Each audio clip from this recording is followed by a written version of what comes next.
When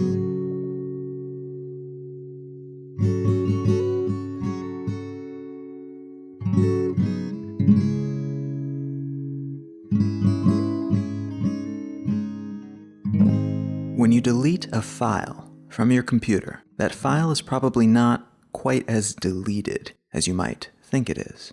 There's an entire industry predicated on recovering data that was intentionally or unintentionally trashed on a user's desktop or on their laptop, their smartphone, their tablet, or any other device with a hard drive and an operating system, which is pretty much all of them these days. The reason these files can often be recovered, even after we put them in the trash and empty the trash and seemingly eliminate them from our lives, from existence, is that hard drives do not work the way that most people suspect they do.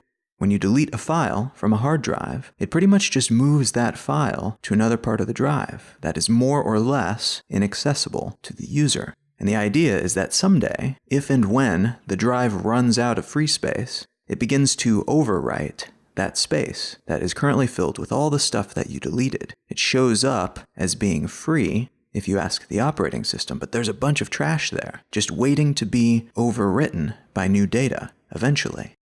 And that's what these file recovery services take advantage of. They go looking in those unindexed portions of your hard drive, almost like they were searching through parts of an old library that was declared off limits years ago.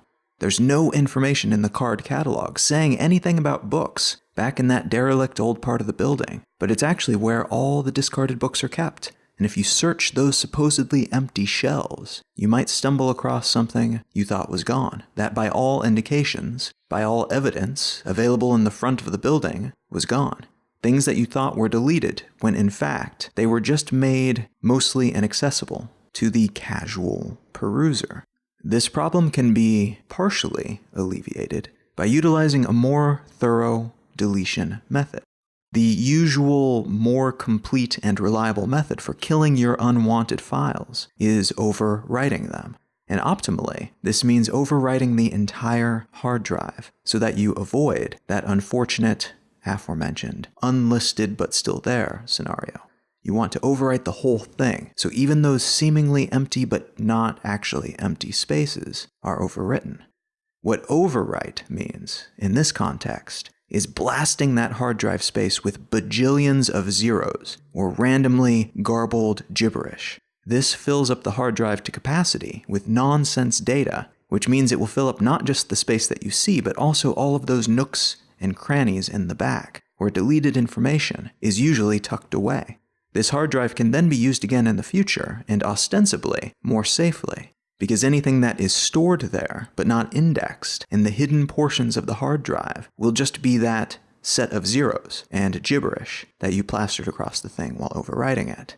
So there will still be information in that supposedly vacant hard drive space, but it won't be information that you care about. But unfortunately, information is not so easily eliminated from existence, even if you use a generally reliable overwrite method.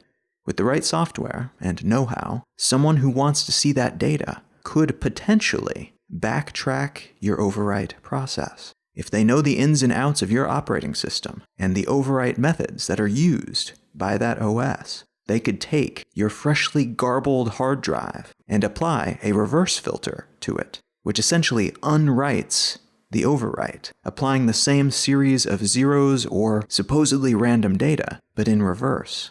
Because of this potentiality, many operating systems allow you to apply more than one pass of zeros or trash data to overwrite the drive. I'm pretty sure the last time I replaced my computer, got rid of the old one, my operating system allowed me to do 3 passes over the hard drive, which took over an hour. The Pentagon purportedly has a 7-pass system that they use on their old hardware to make it as difficult as possible for would-be file recovery spies to peek at their documents after they've junked their old machines to replace them with new ones. At the moment, the most secure and reliable method of data deletion seems to be what is called crypto shredding, which involves using a high level of cryptographic encryption, the kind that would require decades or centuries of number crunching by even the fastest computers available today, if you wanted to brute force hack your way into it. and then destroying the cryptographic code that allows this information to be decrypted, either by physically destroying, crushing, burning the hard drive that contains that code, or by committing it to some more destroyable medium to begin with, like paper, which can then be burned after using it to lock up that other data, encrypting it. Of course, it's also possible to just destroy the hardware containing the data that you want to delete to begin with, but this isn't always a viable option for many reasons. You may not want to torch your expensive computer just to be on the safe side when it comes to those embarrassing photos that you took to make sure that they're deleted for good. Now, it's also worth noting that although these methods can lead to the deletion, or de facto deletion, of files on a hard drive, if the device in question is connected to the internet, the chances that those files have gotten out onto other hard drives scattered around the world is not zero, meaning you can throw your smartphone into the sun and that still won't delete those embarrassing photos permanently. Not if the files have touched the cloud, have been attached to an email, have been synced to another device, have been posted on social media, or one of the other countless, often passive ways our data are shared with the world today. What I want to talk about today is that latter issue, that it's nearly impossible to reliably delete things from the internet, and that in fact there are powerful forces at work that try very hard to ensure that this is the case.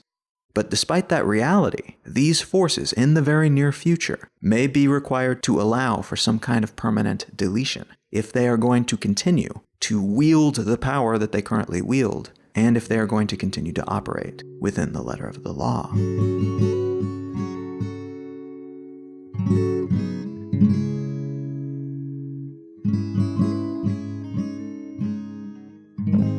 You are listening to Let's Know Things. I'm Colin Wright. Let's Know Things is an independent listener-supported show. If you are digging what you hear, consider becoming a patron at patreon.com/letsknowthings. There are also other ways to contribute monetarily if you care to do so. You can find links to those options at letsknowthings.com. And non-monetary contributions are also very much appreciated. Leaving a quick review up on Apple Podcasts or wherever you get your podcasts, sharing the show with a friend or on your social network of choice. These are all super helpful ways to spread the good word about the show. A huge thanks to everyone who has already contributed in some way. I appreciate that. Thank you very much. All right, let's get back to the show.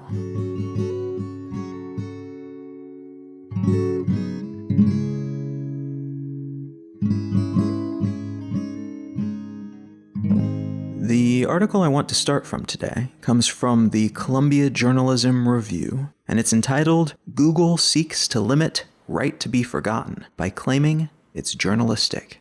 This piece addresses a minor drama playing out in the UK right now, where two businessmen who have been convicted of white-collar crimes are attempting to force Google to delist URLs, web addresses, from their search engine, which contain news articles that reference their convictions. Now, in response to these requests, Google has said, essentially, no way, dudes, this is news, this is important information, and although it's a bummer that having it out there makes you uncomfortable, your preferences and comfort in this regard do not supersede the public's right to be aware of the facts. And those facts include your convictions. Now, in the EU, there was a 2014 ruling that established the right of individuals to have information about them delisted from search engines if certain conditions are met. But that ruling included an exception for sites that index journalistic content. So although the BBC technically has a search engine on their website to display their archive and make it searchable, that search engine would not be impacted by this ruling because it's presented by a journalistic entity. To counter the lawsuits from these two white-collar criminals, Google is basically claiming that they are acting as a journalistic entity in this case, presenting important news to the world, and clamping down on their ability to do so would not be in the public interest, even if it would make these two guys' lives a little easier. Part of why this is such a remarkable case is that in the past, Google and many other online platforms, including Facebook, have gone to great lengths to avoid being labeled as journalistic entities. or even as media companies. By wearing the mantle of tech company, they've been able to dodge many of the regulatory issues surrounding the content on their platforms, including illegal content like pirated media and certain types of pornography, but also issues surrounding hate speech and violence that's been induced by YouTubers. They have self-regulated policies in place around these sorts of things, but they are not heavily enforced and watchdogged by the law. Because they've been able to say, basically, yeah, I get it. Those are the rules for TV stations and newspapers and such, but we are not that. We're just providing the technology, the index. And all of these independent people and publishers, they're providing the rest. Any fault with these sorts of issues should be attributed to them, not us. We are just the platform. This repositioning flies in the face of that typical stance. And it's something we're seeing, not just in this single case involving Google, but also across the board, with tech companies large and small. Suddenly, as the spotlight turns toward them and their self-regulated behavior, both the public and governments are wondering if letting them have such free rein was a good idea after all. At the core of this white-collar criminals suing Google case in the UK is the so-called right to be forgotten, which is a concept that has been around since the early 2000s, but only started being legislated in a serious way in 2012, when the European Commission leaked a version of what would eventually become the General Data Protection Regulation, or GDPR, and which included a specific provision regarding the right to be forgotten. At the time, though, the main legal document addressing this topic was a 1995 directive called the Data Protection Directive, or DPD.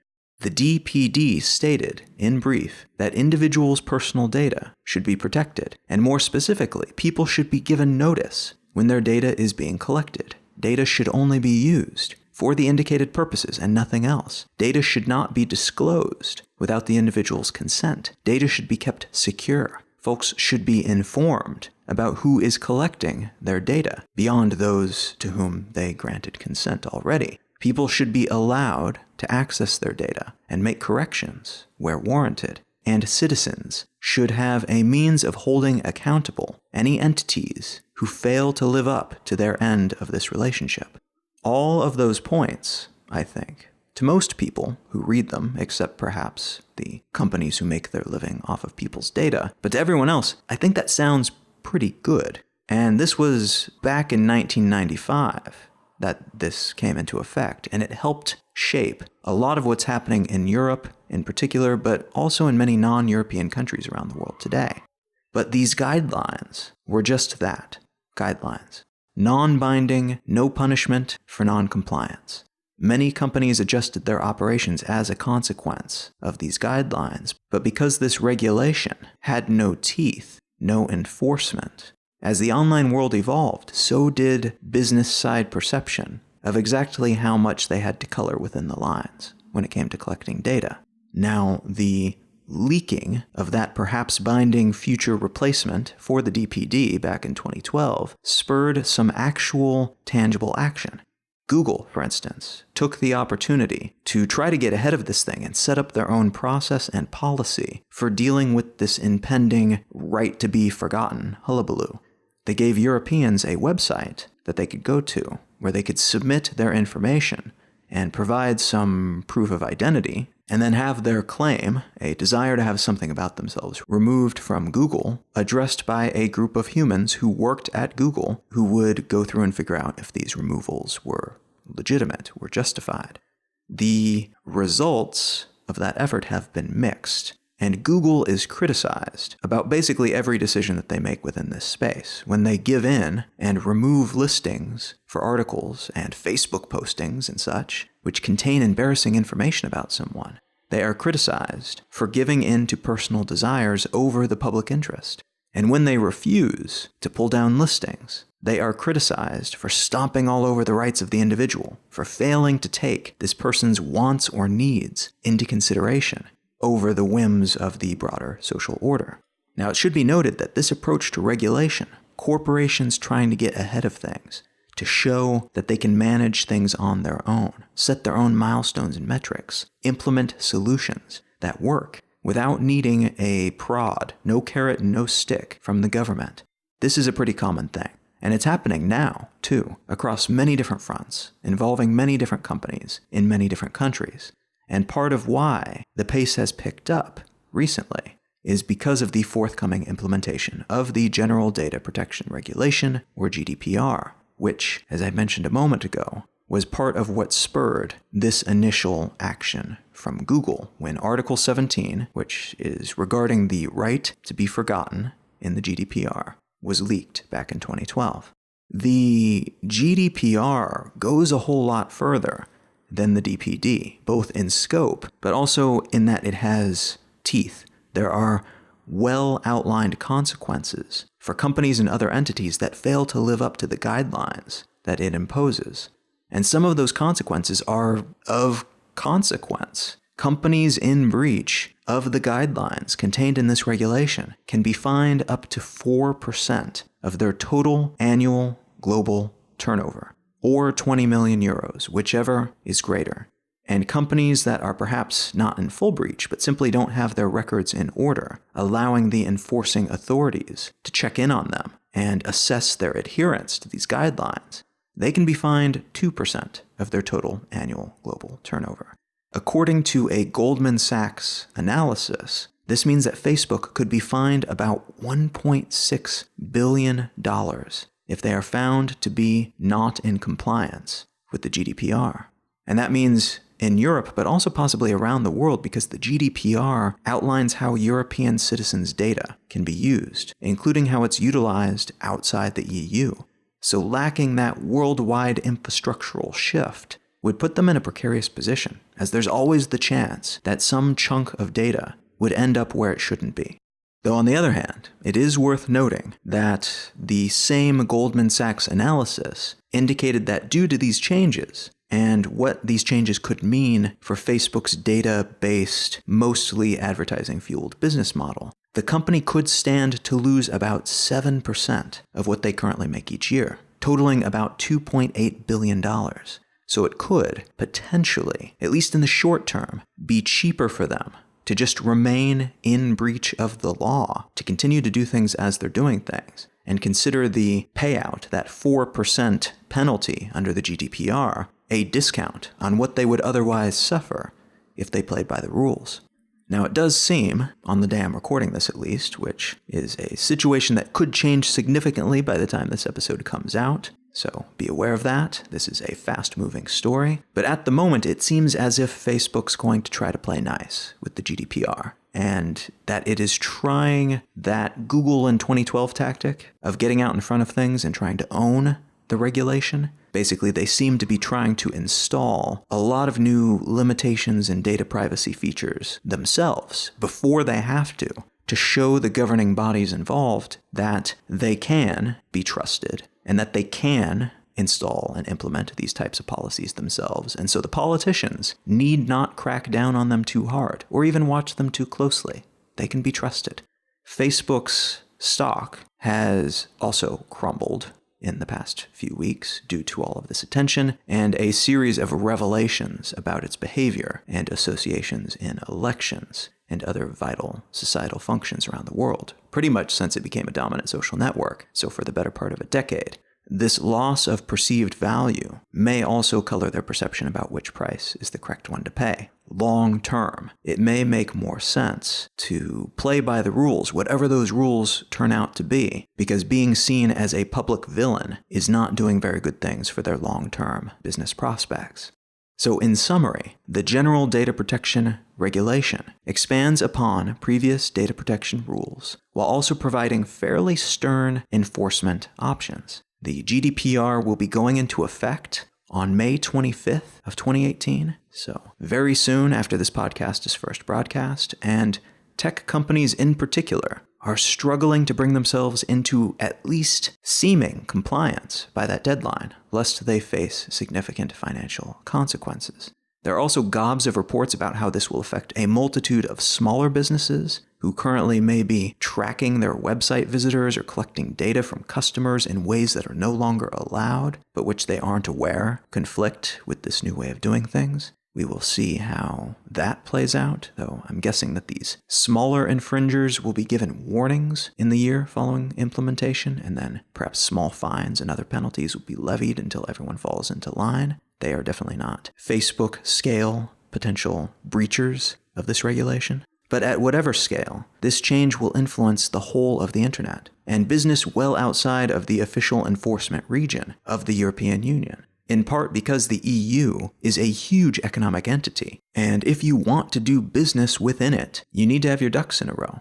But also because the internet is a globe-spanning network, and most websites and networks don't build a site just to be accessed by people in a single country or economic zone. If you want to do business online, or produce content online, or participate in the online world at all, at any level, chances are this will impact you. Even if it just means that you will be seeing more notifications about how your data is used in the coming months. So with that groundwork laid, let's ask some questions and address them one by one as a means of further establishing and understanding the greater context of this story. How does this online deletion, or at least de-indexing of data thing, this right to be forgotten, fit into all the other social media and data-related craziness that has been dominating the headlines of late? Well, it's a safe bet that some of the more newsworthy scandals, like the Cambridge Analytica backlash that Facebook has been dealing with, and the YouTube issues, particularly those related to children and hate groups that Google has been working through, these things will weaken their position when it comes to shaping future legislation. It's difficult to say whether they will be successful or not in their plans to take the reins and determine their own path going forward, but if I had to guess, these scandals, as long as they are not completely knocked out by other scandals in other realms, completely unrelated to the online world and data and privacy and such, they could serve as a jumping-off point for new political careers and old, dusty ones that need to be polished up before election season. Meaning, we could see more of these stories become conflated and amplified because it would be politically expedient for some players in this space to make their name by coming down hard on Mark Zuckerberg and other tech giants, who more now than ever are suffering from very bad PR and are seen by many to be sociopathic money machines that are making society worse and destroying democratic institutions and causing us all to be idiots who are glued to our phones 24/7. Now, much of this is only tangentially related, but there are tenuous connections that can be beefed up, and the cartoonish tech titan villains can be used for all kinds of purposes. I suspect that we will see more of that happening, and in some cases rightfully, in some cases just out of convenience or for profit. But it's primarily in that way that at least the public version of this story connects to all of these other stories. There are other interconnections with some of the same personalities involved, some of the same technologies involved. That's almost unavoidable. But the regulation side of this, in particular, the right to be forgotten side of this, it is a much bigger and also separate issue, even though it does connect at points to these other headline-grabbing stories. Now, should we have the right to be forgotten in the first place? Does this concept even make sense in the world that we have built and are building? This, to me, is a very good question, and there's no real right answer here, which can be frustrating. In fact, many people, myself included, will likely find themselves going back and forth on this issue, depending on their mood or who is being criticized most heavily in the news that day. Having our online activities tracked earns these big companies a whole lot of money, but it also allows them to provide us with tons of services that we enjoy for free or very cheaply. Some of those services would be easy to give up as a consumer, but others are immensely valuable and difficult to replicate. And if we were paying for them, they might be very expensive and only available to relatively few people. So lacking data about us, not only do these companies not have the same amount of income, which is required to provide these services to us cheaply or free, they also don't have the data that allows them to make predictions about what we will want and need or might enjoy. Disallowing these companies from tracking our location means that we can't use GPS within apps, no Google Maps, no searching for restaurants that happen to be nearby. Some of these functions would be salvageable if you were to enter the address where you're standing by hand, but that would be a lot less convenient than simply opening an app and it then telling you where you are. And in some cases, like when you're traveling in a foreign city and have no idea where you are, or even how to find out what your address is, these functions are not really replicable without them having that data. It's not something that you could build a workaround for. At the same time, being able to track you, your exact location in the moment, that could be super dangerous. Anyone with ill intent who gets their hands on your location history can figure out where you live, where you work, where you hang out at lunch, your usual running route. They can maybe figure out if you've had an abortion, if you're cheating on your spouse, all kinds of private, perhaps even blackmailable things. And most of the applications of this data have that two-sided nature. They are potentially immensely useful, to the point where we've come to take them for granted, but they're also quite dangerous in certain circumstances. So when it comes to the right to be forgotten, to be able to remove yourself, or at least specific articles about yourself, from Google's search index, it's probably not difficult to imagine scenarios where that might be useful. You don't even need to imagine having a criminal record. What if someone writes something horrible and false about you? Says that you're a child molester, says that your business ripped them off or hurt them, or that you provide incredibly bad service. It might be nice to be able to remove those articles, if not from the websites where they've been published, from the vector through which most people are likely to find them, from the search engine that potential future partners or employers would use to check you out, to see who you are and what you've done. At the same time, though, actual child molesters, actual business owners who gleefully take advantage of their customers, they probably think that getting rid of that evidence would be wonderful too. And it's very, very tricky to have one without the other. So the right to be forgotten is a double-edged sword. And at the moment, we're trying to figure out where the proper stance on that line, where the equilibrium point is for today's standards and needs. So how does something like this play out? What happens next? This is exactly what we're about to find out. And this is why it's a good idea to understand the broad concepts underpinning this discussion, because there's going to be a lot of talk about the GDPR and similar regulations in the coming months and years. And lacking this context, it will be easy to see each component as something isolated and independent from all of the others.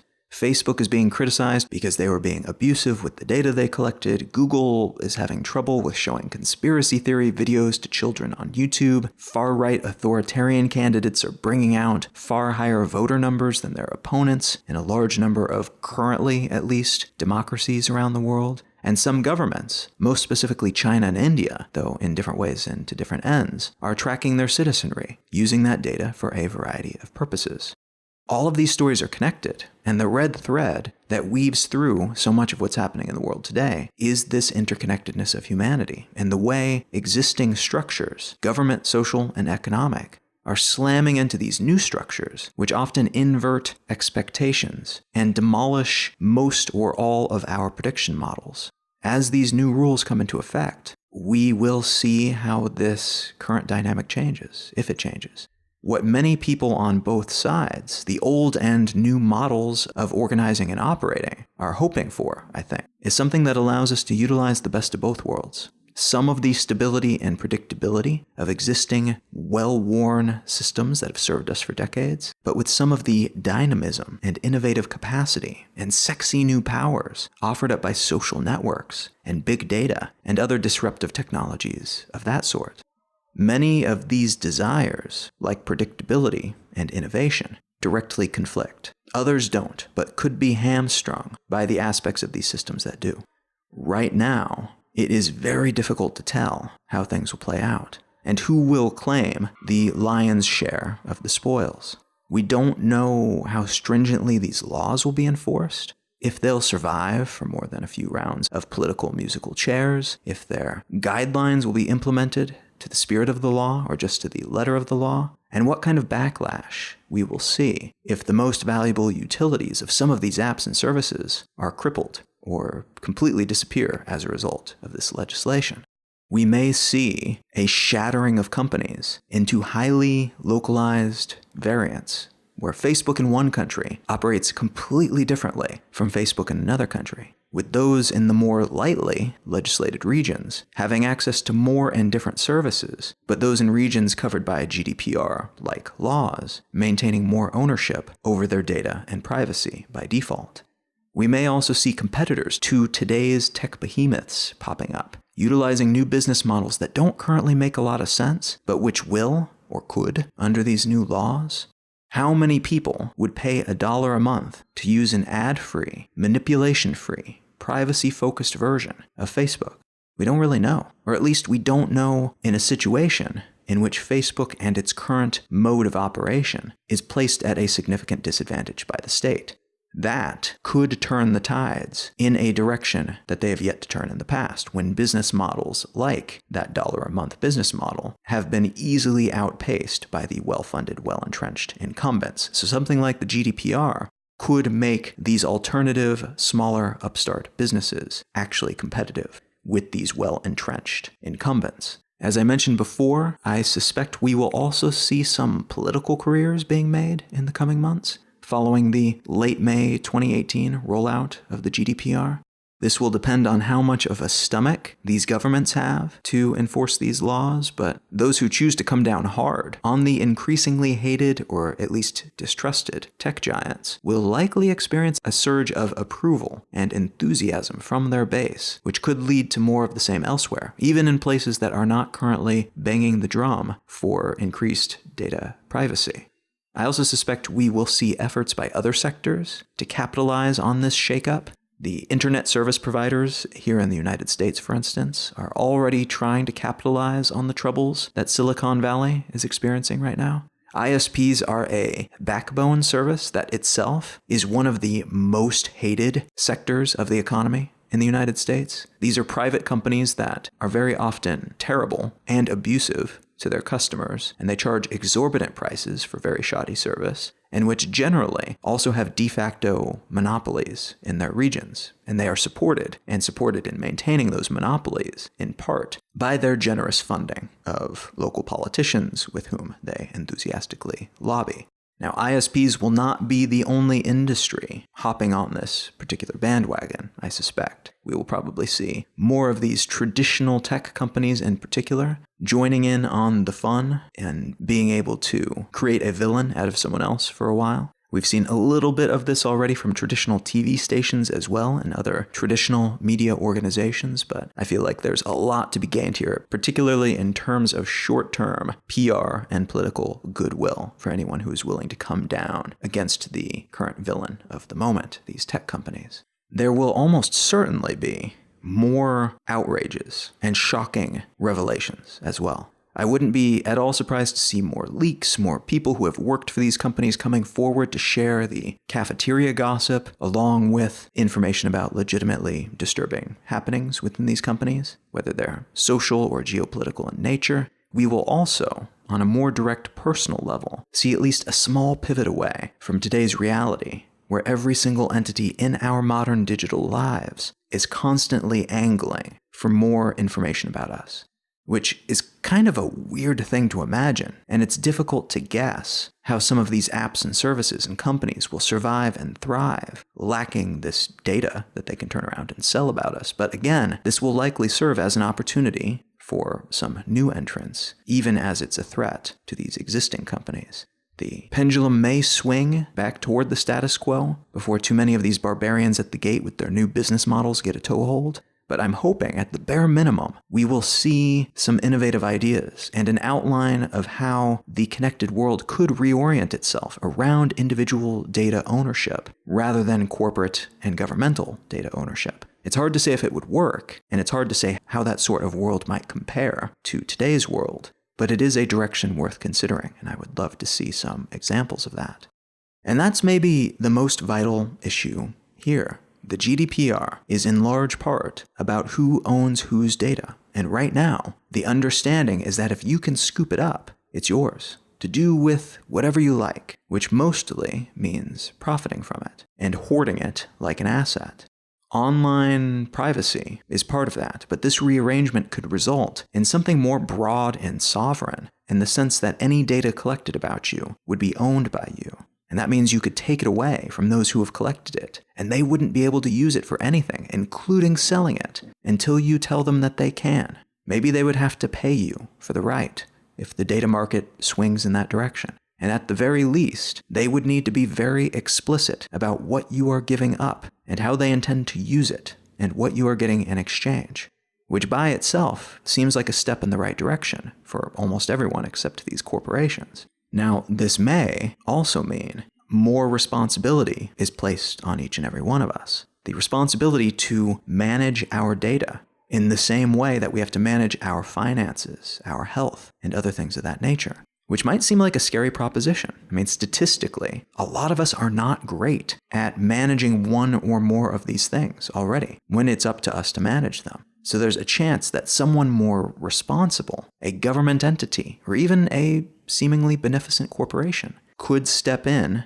and manage our data for us. They could offer that as a service and then utilize that same data as their payment for providing it for us.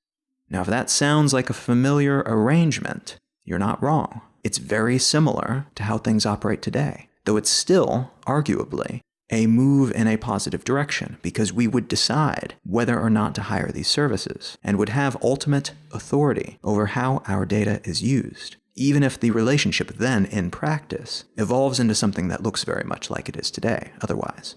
So what happens next is we watch and wait and try our best to keep the big picture and all of those interconnections in mind, even as different sides present self-serving arguments to us daily, all of which potentially make sense in a very limited way, but which become far less black and white when placed back into that broader context. This is an important thing to do in general, but it's especially vital in situations like this, where the practical reality on the ground is moving fast, and the potential ramifications of any decision, any move that is made within this space could have massive and multifaceted implications for everything that we do for a very, very long time.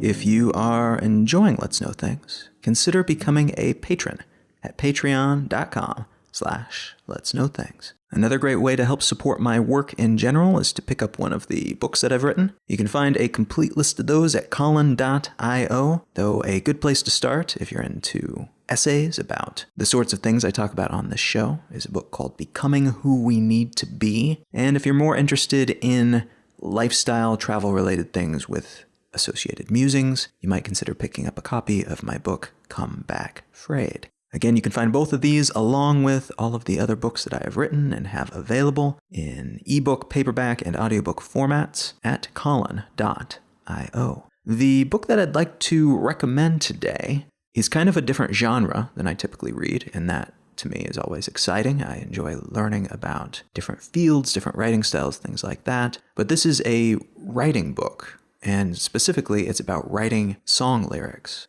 And it's entitled Writing Better Lyrics by Pat Pattison. And as a background for why I picked this up, I've never really taken writing courses. In school, I feel like I took a couple of entry-level poetry courses way back in the day, and I definitely took some journalism writing courses. But other than that, particularly creative writing courses was not something I ever really delved into. Any capabilities I have has developed very much as a trial and error thing. And when you develop things in the field trial and error, there's always going to be elements that you're missing. And right now, at the moment, I've been spending a lot of time writing and producing music, just as kind of a fun thing on the side. But I realized there were a whole lot of gaps in my knowledge about this subject. So I looked around, looked for the best advice I could find on writing lyrically as a separate craft from other types of writing, and it very much is a separate craft. And I found this book, and it's filled with dozens of exercises, but importantly, for me at least, a whole lot of examples of structure and of pulling apart existing songs and riffing on them, changing them around, showing the entire process beginning to end. And what people who actually know what they're doing when it comes to writing songs, what they look for, and how they can pick apart their own songs and cut them up and measure them and figure out multiple different ways to change them to perhaps make them more interesting or compelling or on topic. So if anything about that sounds even vaguely interesting to you, if you've ever been interested in writing music, what goes into writing your favorite songs,